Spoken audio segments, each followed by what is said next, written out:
بسم اللہ الرحمن الرحیم الحمد للہ رب العالمین والصلاة والسلام علی سید الانبیاء والمرسلین سیدنا و نبینا و مولانا محمد وعلی آلہ و اصحابہ اجمعین، اما بعد. عن ابن عمر رضی اللہ تعالی عنہما قال قال رسول اللہ صلی اللہ علیہ وسلم: من فتح له منکم باب الدعاء فتحت له ابواب الرحمہ وما سئل اللہ شیئا یعنی احب الیہ من ان یسأل العافیہ، رواہ الترمذی. وعن ابی ہریرہ رضی اللہ تعالی عنہ قال قال رسول اللہ صلی اللہ علیہ وسلم: من سرہ ان یستجیب اللہ له عند الشدائد فلیکثر الدعاء فی الرخاء، رواہ الترمذی. وقال هذا حدیث غریب، او کما قال رسول اللہ صلی اللہ علیہ وسلم. بزرگان محترم، عزیزوں اور بھائیوں، آج کی مجلس میں میں دعا سے متعلق جو احادیث مشکوٰۃ شریف میں وارد ہوئی ہیں ان میں سے متفرق طور پر چند احادیث کا ترجمہ مختصر تشریح کے ساتھ آپ کی خدمت میں پیش کرنا چاہتا ہوں، جس کا مقصد یہ ہے کہ ہم دعا کی اہمیت کو سمجھیں، دعا کی عادت ڈالیں اور دعا کے آداب کو سمجھیں، دعا کی اہمیت کو جانیں. چنانچہ اس سلسلے کی روایتوں میں سے چند روایتوں میں انہی امور کی طرف نشاندہی فرمائی گئی ہے. رسول اللہ صلی اللہ تعالی علیہ وسلم نے ارشاد فرمایا: من فتح له منکم باب الدعاء فتحت له ابواب الرحمہ. عبداللہ ابن عمر رضی اللہ تعالی عنہ کی روایت سے فرماتے ہیں کہ رسول اللہ صلی اللہ علیہ وسلم نے ارشاد فرمایا کہ تم میں جس کے لیے دعا کا دروازہ کھول دیا گیا اس کے لیے رحمت کے دروازے کھول دیے گئے.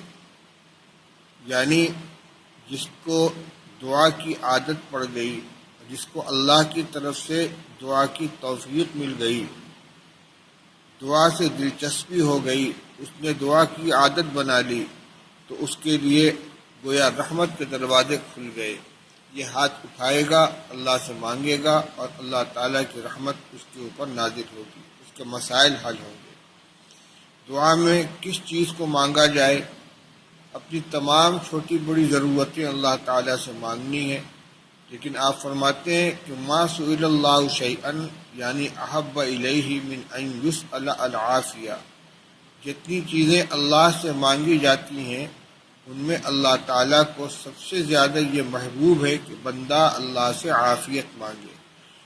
عافیت مصیبتوں سے حفاظت ہے، اور اس میں تمام ظاہری، باطنی، دنیاوی، اخروی جتنی آفتیں آ سکتی ہیں ان تمام آفتوں سے حفاظت کی دعا مانگی گئی ہے. چنانچہ یہ شب قدر کے سلسلے کی راتیں چل رہی ہیں.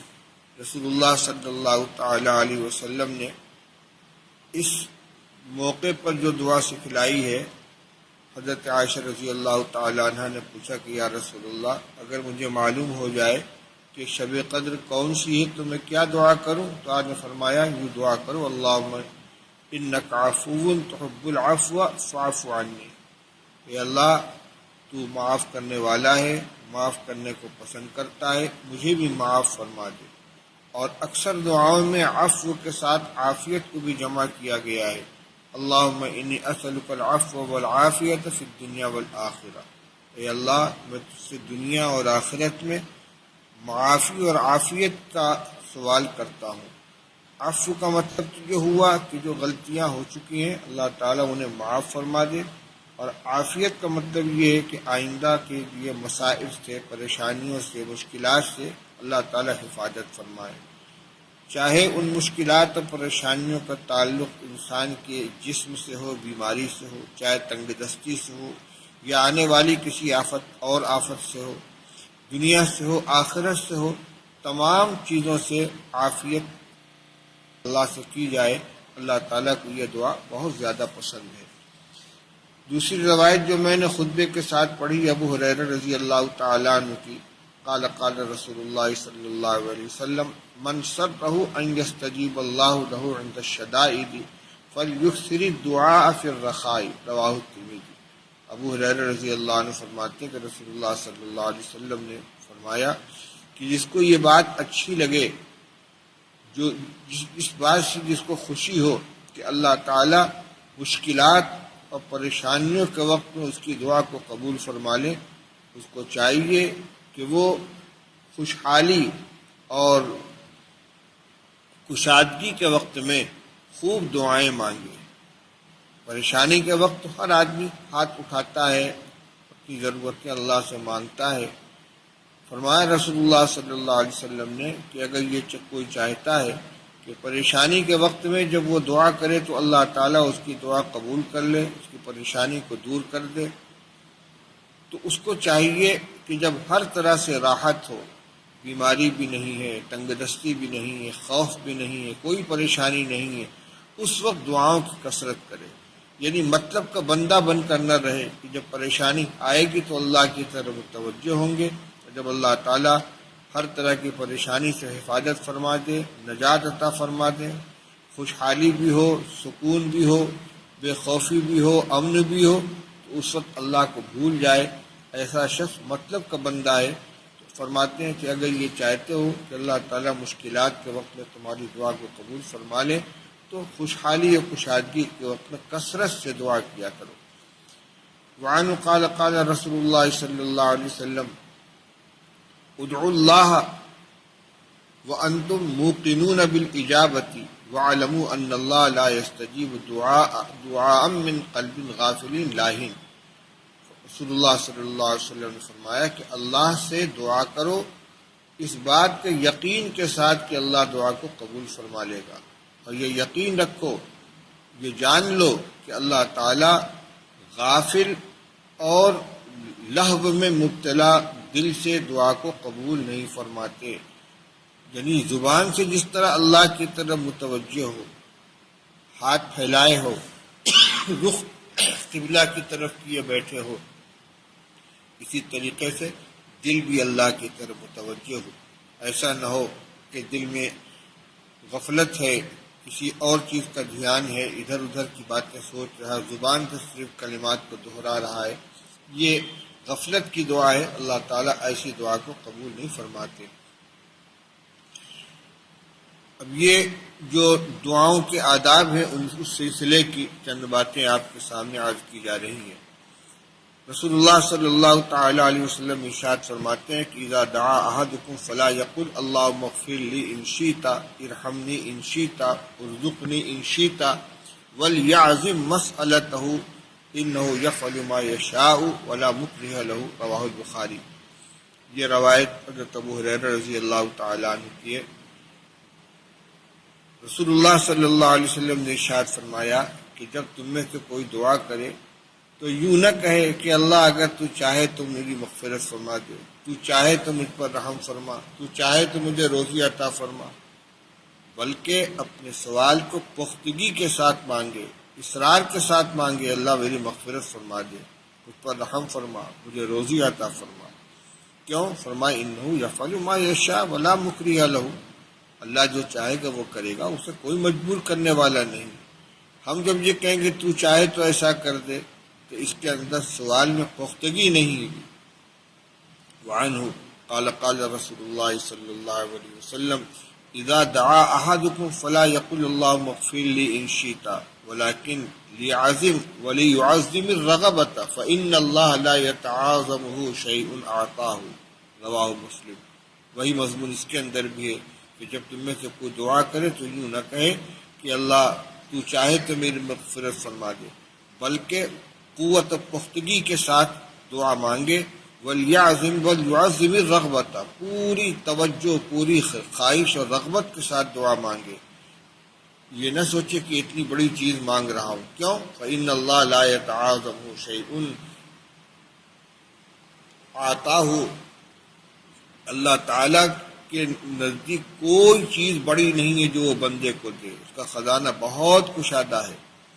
وعنہ قال رسول اللہ صلی اللہ علیہ وسلم یستجاب للعبد ما لم يدع باسم او قطيعة رحم ما لم يستعجل قیل یا رسول اللہ ما الاستعجال قال يقول قد دعوت وقد دعوت فلم ارى يستجاب لي فيستحسر عند ذلك ويدعو الدعاء رواہ مسلم۔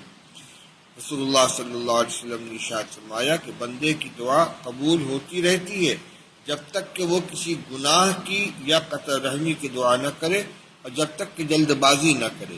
یعنی تین چیزیں رکاوٹ بنتی ہیں دعا کی قبولیت میں، گناہ کی دعا مانگے، قطع رحمی کی دعا مانگے یا جلد بازی کرے۔ پوچھا گیا مل استعجال، جلد بازی کیا ہے؟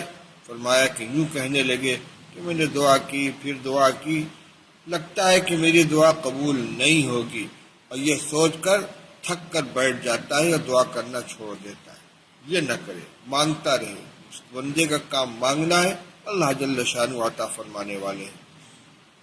اللہ تعالیٰ بندے کی مصلحت کو دیکھتے ہیں کہ کب کون سی چیز دینا اس کے لیے مفید ہے، اور یہ مضمون اس کے پہلے بیان کیا جا چکا ہے کہ دعا کی قبولیت کی تین شکلیں ہوتی ہیں۔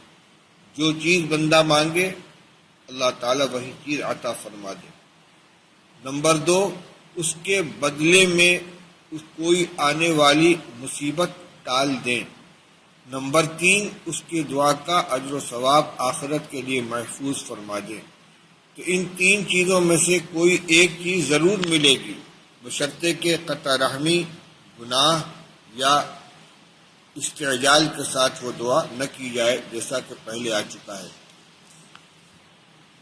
وعن ابی الدرداء رضی اللہ تعالی عنہ قال قال رسول اللہ صلی اللہ علیہ وسلم دعوت المسلم المسلم لأخیہ بظہر الغیب مستجابۃ عند رأسہ ملک مؤکل کلما دعا لأخیہ بخیر قال الملک المؤکل بہ آمین ولک بمثل رواہ مسلم۔ ابو الدرداء رضی اللہ عنہ فرماتے کہ رسول اللہ صلی اللہ علیہ وسلم نے فرمایا کہ ایک مسلمان جب دوسرے مسلمان بھائی کے لیے اس کی غیر موجودگی میں اس کے پس پش دعا مانگتا ہے تو وہ دعا ضرور قبول ہوتی ہے۔ اس کے سرانے ایک فرشتہ رہتا ہے جو اللہ کی طرف سے متعین کیا ہوا ہوتا ہے۔ جب یہ اپنے بھائی کے لیے کسی خیر کی دعا مانگتا ہے تو وہ معین فرشتہ کہتا ہے آمین، اور تجھ کو بھی اس کے برابر ملے۔ بہت آسان نسخہ ہے کہ اپنے لیے جس چیز کی دعا چاہتے ہیں، جو چیز مطلوب ہے، جس چیز کی خواہش ہے، اپنے بھائی کے لیے غیر موجودگی میں اس کے پس پش، چاہے متعین بھائی ہو چاہے تمام ایمان والے بھائی ہو، ان کے لیے دعا مانگے۔ مثلا یہ کہ اللہ ہر ایمان والے کو برکت والی روزی عطا فرما، ہر بیمار کو شفا عطا فرما، ہر تنگ دست کو کشادگی عطا فرما، ہر پریشان حال کی پریشانی کو دور فرما دے، ہر مبتلا مصیبت کی مصیبت کو دور فرما۔ جو ضرورت اپنی ہو وہ ضرورت اپنے بھائی کے لیے مانگے، اس پر فرشتہ آمین کہے گا، اور اس کے غیر موجود جس کے حق میں دعا مانگی جا رہی اس کے حق میں بھی دعا قبول ہوگی، اور اپنے حق میں بھی انشاءاللہ قبول ہوگی، کیونکہ فرشتہ دعا کر رہا ہے کہ وَلَكَ بِمِثْلٍ، اللہ تم کو بھی اتنا اسی کی مثل عطا فرمائے۔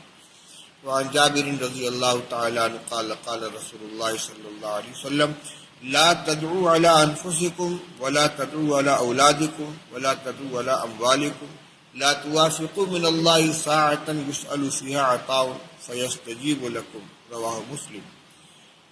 رسول اللہ صلی اللہ علیہ وسلم نے فرمایا کہ نہ اپنے لیے بد دعا کرو، نہ اپنی اولاد کے لیے بد دعا کرو، نہ اپنے اموال کے لیے بد دعا کرو۔ جانور ہیں، مویشی ہیں، کاروبار ہے، ان کے لیے بھی ہلاکت کی، بربادی کی بد دعا مت کرو۔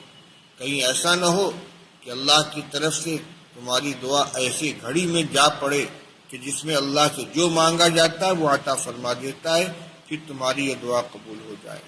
بعض دفعہ غصے کے اندر بد دعا زبان سے نکل جاتی ہے، خاص طور سے اولاد کے سے ناراض ہو کر مائیں اور ان کے سرپرست بد دعا کلمات زبان سے نکال دیتے ہیں، تو یہ اس سے منع فرمایا گیا۔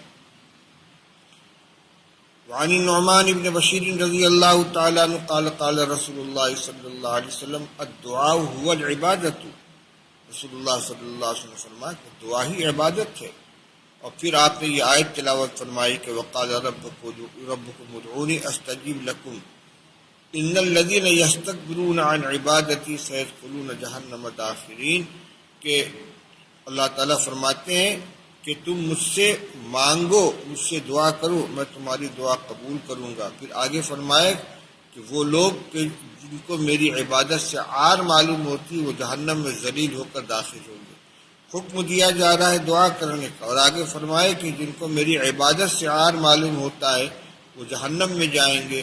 یہاں عبادت اسی دعا کرنے کو کہا گیا ہے۔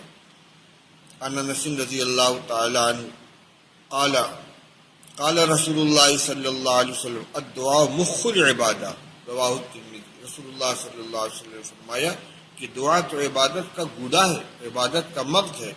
اس لیے ہم جب کوئی عمل کریں تو اس کے ساتھ دعا کریں، اور ویسے بھی یہ ضروری نہیں ہے کہ نماز کے بعد ہی دعا مانگی جائے، ویسے ہی بیٹھے ہوئے ہاتھ اٹھائیں اللہ سے مانگیں، اس لیے کہ عبادت کا حاصل اپنی عاجزی کا اظہار کرنا ہے اللہ جل شانہ کے سامنے، اپنی بندگی کا اظہار کرنا ہے، اور دعا کے اندر بندہ سراپا عجز و انکسار بن کر اللہ کے سامنے اپنی عاجزی کا اظہار کرتا ہے، اپنی ضرورت کا اظہار کرتا ہے۔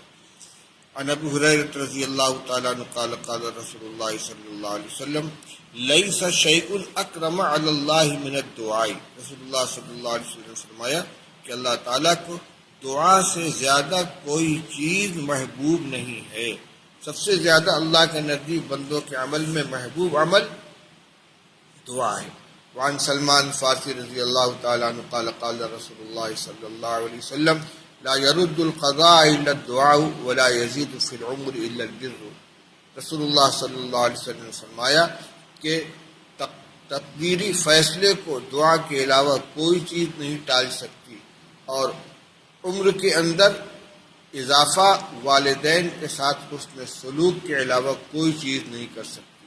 عمر میں برکت ہوتی ہے، جتنے وقت میں دوسرے لوگ جتنا کام کرتے ہیں، والدین کی خدمت کرنے والے، ان کے ساتھ حسن سلوک کرنے والے اتنے ہی وقت کے اندر اس سے بہت زیادہ کام کر لیتے ہیں، دین کا بھی دنیا کا بھی۔ وعن ابن عمر رضی اللہ تعالیٰ عنہ قال قال رسول اللہ صلی اللہ علیہ وسلم ان الدعاء ينفع مما نزل ومما لم ينزل فعلیکم عباد اللہ بالدعاء، رسول اللہ صلی اللہ علیہ وسلم نے فرمایا کہ دعا ان مصیبتوں میں بھی کام آتی ہے کہ جو پیش آ چکی ہوں، اور ان مصیبتوں میں بھی کام آتی ہیں جو پیش نہیں آئی ہیں۔ جو آئی ہیں ان میں نفع یہ ہے کہ اللہ تعالیٰ اس مصیبت کو دعا کی برکت سے دور فرما دیتے ہیں یا صبر اور اجر کی سے نوازتے ہیں، اور جو مصیبتیں نہیں آئی ہیں ان کے بارے میں دعا اس طرح نفع پہنچاتی ہے کہ اللہ تعالیٰ اس پریشانی کو اس سے دفع فرما دیتے ہیں یا روک دیتے ہیں۔ فرمایا لہذا اے اللہ کے بندو دعا کا خوب اہتمام کیا کرو۔